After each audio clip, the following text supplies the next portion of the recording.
C'est l'histoire d'un animal de légende qui a quasiment disparu. Le phoque moine. Il était autrefois présent partout en Méditerranée.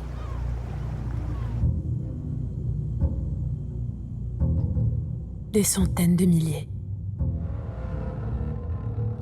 Où sont-ils passés ?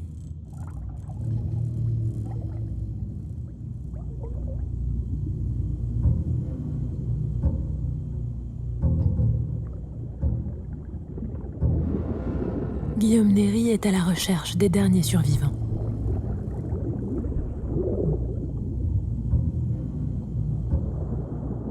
Grâce à ses dons en apnée, il peut accéder à leur monde.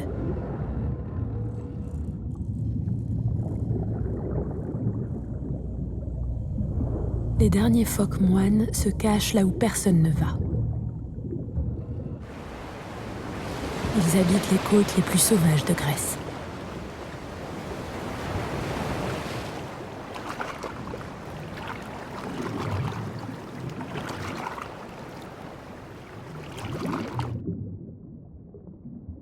Ils se méfient des hommes.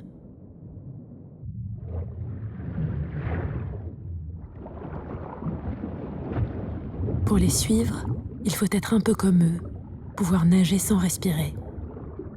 Longtemps, très longtemps.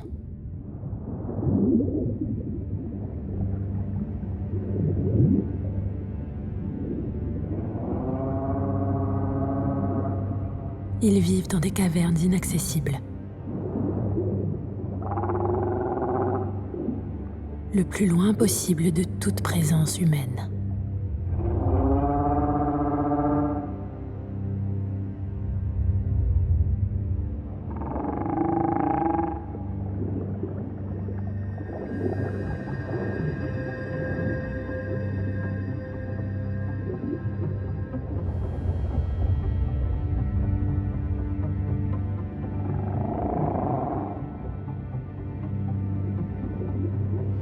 L'histoire leur a appris qu'il valait mieux s'enfuir.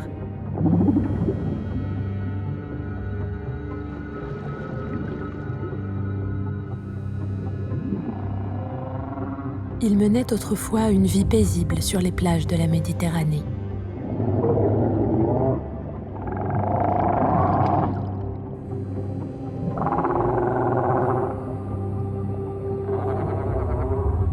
Le problème, c'est qu'ils concurrençaient les pêcheurs.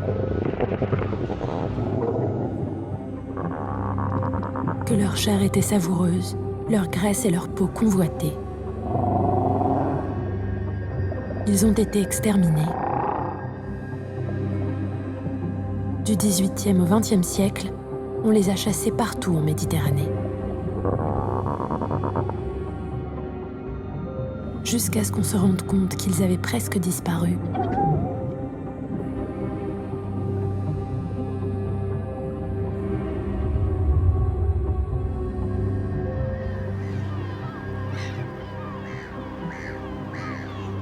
Guillaume Néry a été touché par la tragédie de ces animaux prodigieux.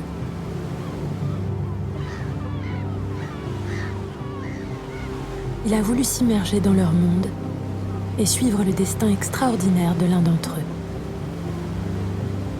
Il est à la recherche d'un jeune qu'on lui a signalé.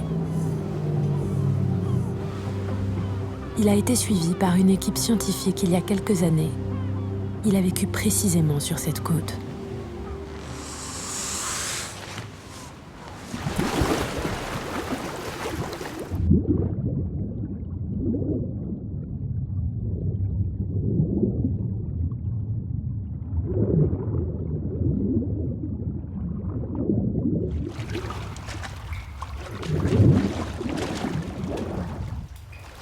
On appelle cette caverne la cathédrale.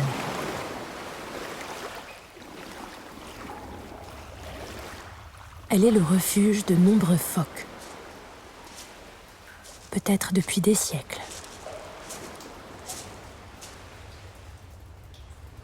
Ils vivent ici, complètement isolés du monde. Une association de protection des phoques, MOM, a pu suivre le destin de ce jeune à l'histoire tellement émouvante.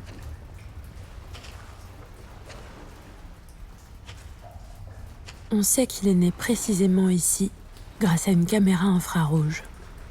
Son enfance a été enregistrée jour après jour.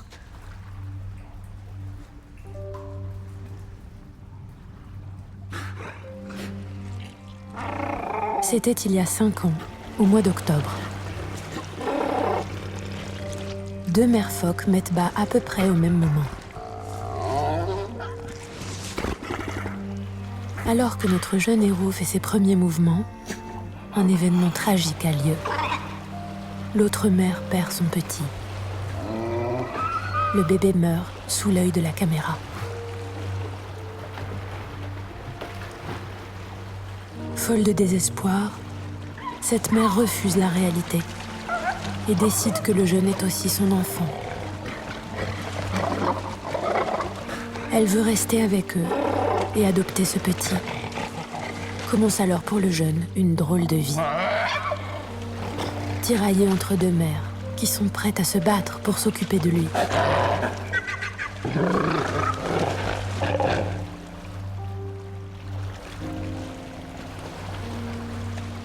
Il tète tantôt l'une, tantôt l'autre. Mais s'il passe trop de temps à se faire cajoler par l'une, l'autre se met en colère. Comment contenter 2 mères? Il est le centre d'un conflit qui dégénère.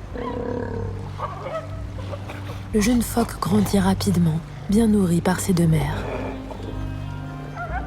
Il ne manque ni d'amour, ni de poissons frais.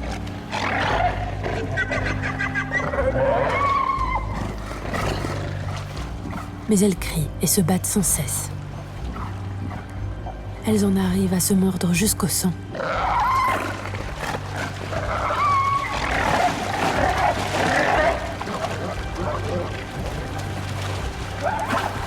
Cela devient invivable.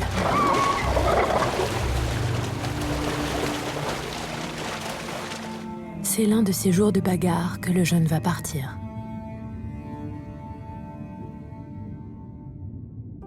Il s'aventure à l'orée des grottes.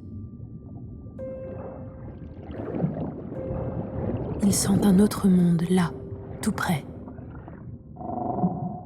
Fascinant et terrifiant à la fois. Une curiosité immense le pousse vers l'inconnu. Ce n'est pas le bon jour pour sortir. Une terrible tempête se lève.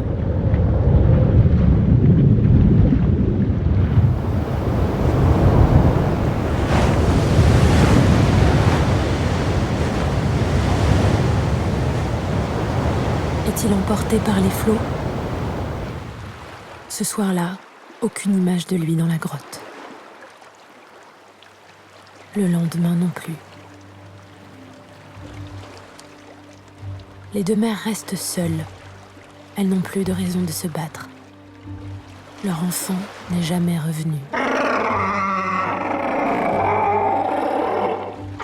Plus de nouvelles de lui, jusqu'à ce jour de novembre. À plusieurs centaines de kilomètres, des pêcheurs signalent la présence d'un jeune phoque échoué sur une plage. Il est sur le point de mourir. Des âmes bienveillantes appellent l'association MOM qui le recueille. Pendant 4 mois, il est soigné, nourri, réhydraté. Puis le jeune phoque est remis à l'eau, sur une île des Sporades. Il disparaît alors à nouveau des radars.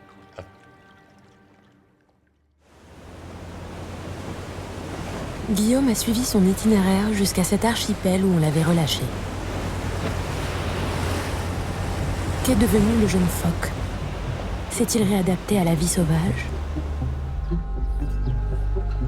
Guillaume cherche sa trace.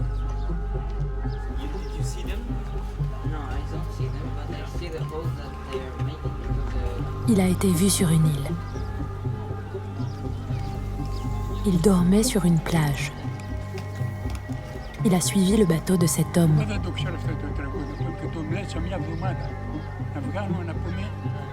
Ce pêcheur lui a donné quelques poissons.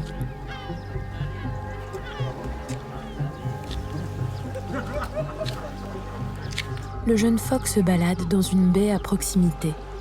Il y a été vu hier soir.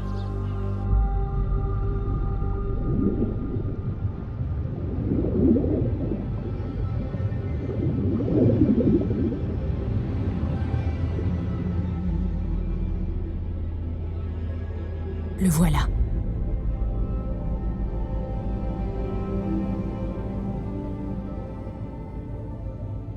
C'est maintenant presque un adulte.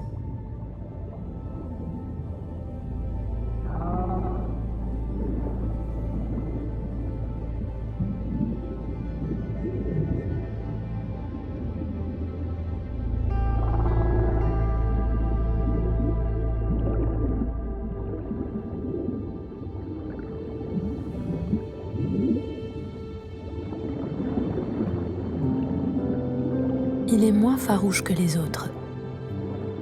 Sûrement une trace de son passage chez les hommes. C'est pourtant dangereux pour lui.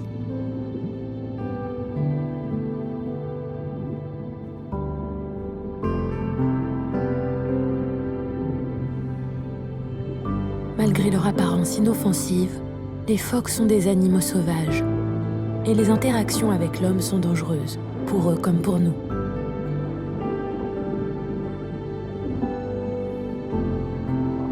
Cette espèce est-elle sauvée de l'extinction? Une paix durable peut-elle s'installer avec les hommes? L'histoire de ce jeune raconte que nous pouvons partager l'espace de façon amicale.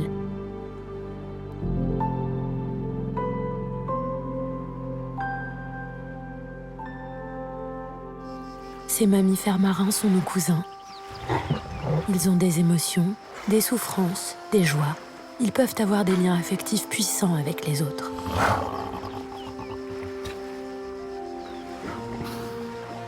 Grâce au travail des associations de sauvegarde, le phoque réapparaît aujourd'hui là où il avait disparu. Dans la mer Adriatique, en Sicile, sa population totale est remontée de quelques dizaines à peut-être 1000 individus. Si l'on continue à protéger leurs habitats, les phoques pourraient bien repeupler toute la Méditerranée dans quelque temps.